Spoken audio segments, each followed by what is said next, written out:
मैं हूं कमलेश मच्छी और आप देख रहे हैं मेरा चैनल एजुकेशन मास्टर। तो चलो शुरू करते हैं आज का नया वीडियो। आज हम भिन्न के आधार पर स्पर्धा परीक्षा, एमपीएससी, यूपीएससी, स्कॉलरशिप या फिर 8 स्टैंडर्ड, 9 स्टैंडर्ड, 10, इन सारे जो भी स्टैंडर्ड है, जहां जहां एग्जाम होती है, जहां मैथ्स आता है, उस मैथ में भिन्न के आधार पर काफी सवाल पूछे जाते हैं। काफी बच्चों को भिन्न के आधार पर सवाल हल नहीं कर पाते। इसके लिए सबसे पहले हम जान लेते हैं भिन्न की डेफिनेशन क्या होती है। भिन्न, जिसे हम मराठी में कहते हैं हम अपूर्णांक। अब भिन्न मतलब क्या? भिन्न मतलब जो नंबर पूरा नहीं होता उसे हम भिन्न कहते हैं। अब पूरा नहीं होना मतलब 2/3 या फिर 2.3। अब यहां पे सबसे महत्वपूर्ण है कि 2/3 ये पूरा नहीं है, तो इसे हम क्या कहते हैं? भिन्न कहते हैं, या फिर हमें उसे क्या कहते हैं? अपूर्णांक कहते हैं। और इसे भी हम क्या कहते हैं? भिन्न। भिन्न दो प्रकार के होते हैं। जैसे कि अगर हम यहां पे 2/3 तो उसे हम व्यवहारिक भिन्न कहते हैं। अगर हमने 2.3 लिखा, अगर हम यहां पे पॉइंट इस्तेमाल करते हैं तो ये हो गया दशांश, दशांश भिन्न। अब हम जान लेते हैं कि पूर्णांक मतलब पूरी संख्या, पूरी संख्या मतलब पूर्णांक। अब पूर्णांक किसे कहते हैं? पूर्णांक जैसे कि मैंने ये 2 लिख दिया तो ये पूर्णांक संख्या है। अब सबसे महत्वपूर्ण कि अगर मैं एक एग्जांपल देना चाहता हूं कि एक रोटी मेरे पास है, ये अगर ये पूरी रोटी रहे तो ये समझो यहां पे पूर्णांक हो गया। लेकिन अगर इस रोटी में से एक भाग अगर मैं यहां से कट कर दूं, जैसे कि रोटी के 4 भाग किया, 4 में से एक भाग अगर मैंने कट कर दिया ये,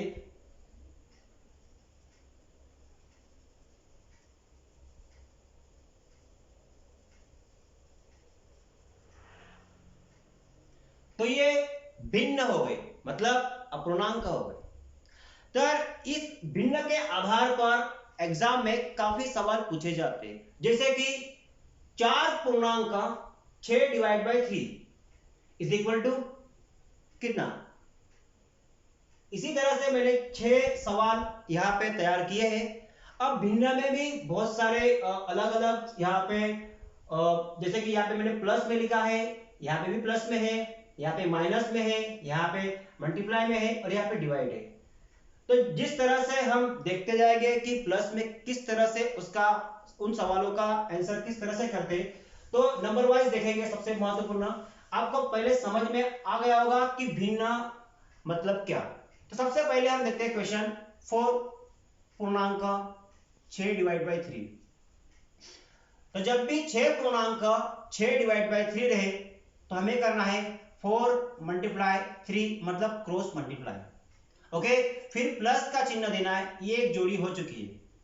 उसके बाद में यहां पे कोई नहीं है तो वहां पे एक होता है 1 × 6। आपको समझ में आ गया होगा। देखो क्रॉस मल्टीप्लाई सबसे महत्वपूर्ण है कि क्रॉस मल्टीप्लाई किसे कहते हैं। देखो एक यहाँ पे और दूसरा यहाँ पे, यहाँ पे कोई नहीं है मतलब कौन है? एक है। अब नीचे 1 × 3, नीचे जो भी रहता है उनका क्या होता है? 1 × 3 गुणाकार होता है, मतलब मल्टीप्लाई होता है।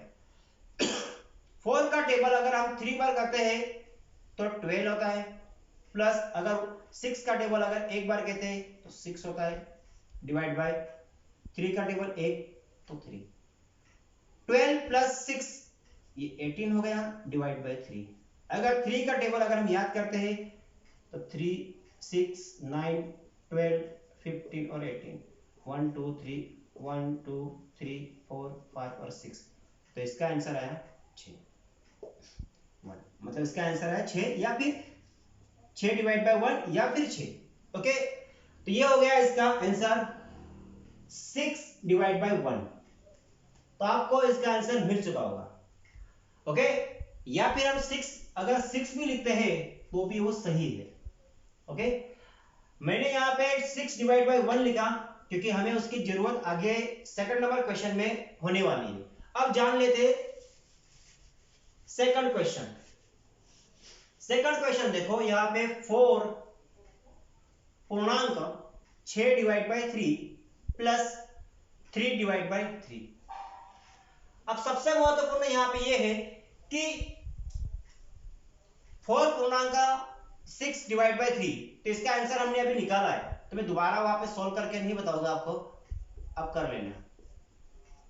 देखो ये इसका आंसर अभी यहाँ पे ही हमने निकाला है, तो यही आंसर मैंने यहाँ ले लिए। अब ये प्लस आया, वापस cross multiply 6 multiply 3 plus 1 multiply 3 divide by 1 multiply 3।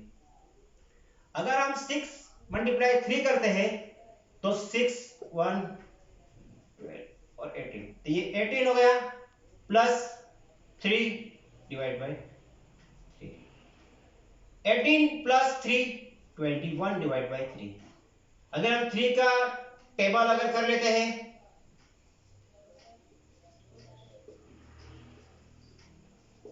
1 2 3 4 5 6 और 7, 3 के टेबल में 21 7 बार करने के बाद आता है, मतलब इसका आंसर है 7।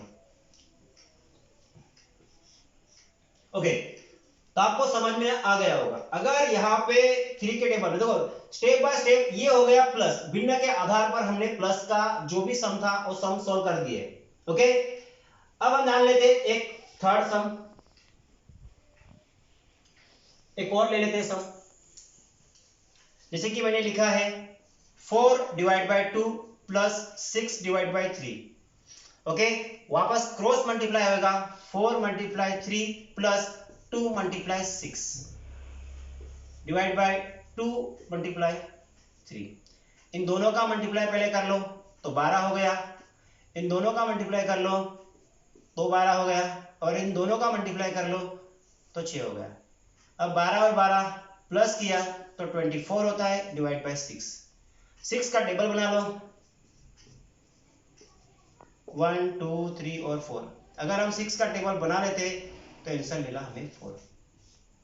आसान तरीका है, इसका आंसर आया 4। ओके, अगर ये सवाल सॉल्व करते करते अगर आपके मन में कोई शंका हो तो मुझे कमेंट करें, और उन कमेंट का जवाब दिया जाएगा। Okay, next 4। अब देखो 4 multiply 1 minus 12 divide by 6, 4 multiply 1। अब 4 मल्टीप्लाई 6 क्रॉस मल्टीप्लाई, अब माइनस देना जरूरी है क्योंकि यहाँ पे माइनस है। काफी बच्चे समझते नहीं है कि ये पे यहाँ पे प्लस ले लेते। देखो माइनस है, अगर माइनस है तो माइनस लेना है, बाकी वही करना है। 1 मल्टीप्लाई 6, तो 4 6 का टेबल में 4 अगर करते हैं तो 6 12 18 और 24, तो ये हो गया 24 माइनस और ये 12 और ये 6। 24 में से अगर 12 जाते माइनस करते तो 12 बचे डिवाइड बाई 6, 6 6 2, मतलब इसका आंसर आया 2। फर्क इतना है कि हमें माइनस करना है। ओके, अगर प्लस रहे तो प्लस करना है, बाकी जो भी क्रिया है वो क्या करना है, सेम करना है। लेकिन मल्टीप्लाई में अलग होता है। मल्टीप्लाई में डायरेक्टली वहां पे जिस तरह से जो भी नंबर दिया है, जैसे कि 4 divide by 2 multiply 3 divide by 1, तो इनमें सामने सामने जैसे कि 4 multiply 3 divide by 2 multiply 1 direct होगा, यहाँ पे क्रॉस मल्टीप्लाई नहीं होता है। तो 4 का टेबल अगर हम करते हैं तो 12 और 2 अगर हम कर लेते तो 6 आया। तो यहाँ पे मल्टीप्लाई अगर रहे तो काफी इजी हो जाता है क्योंकि सामने सामने मल्टीप्लाई हो जाता है, तो इसका आंसर है 6। ओके, अगर इस बारे में अगर कोई भी शंका रहे तो आप कमेंट करना भूलना मत। नेक्स्ट लास्ट क्वेश्चन है 9 डिवाइड बाय 20।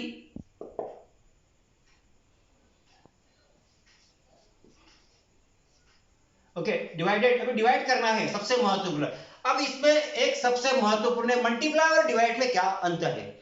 जब भी डिवाइडेड रहे, भागाकार रहे, तो भागाकार रहते समय ये जो समझो ना, एक यहाँ पे ये इंडिया है और ये पाकिस्तान है, तो ये जो पाकिस्तान है इनका अगर डिवाइडेड रहे तो यहाँ पे आते समय क्या हो जाता है, डिवाइडेड का मल्टीप्लाई हो जाता है और 6 मतलब नीचे जो है तो ऊपर नंबर आ जाएगा और ऊपर है वो नीचे आ जाएगा।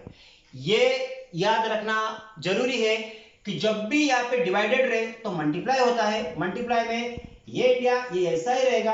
अगर हम इसे पाकिस्तान पकड़ लेते हैं तो यहाँ पे छेद है तो ये ऊपर चले जाएगा नंबर और ऊपर का नंबर नीचे आ जाएगा।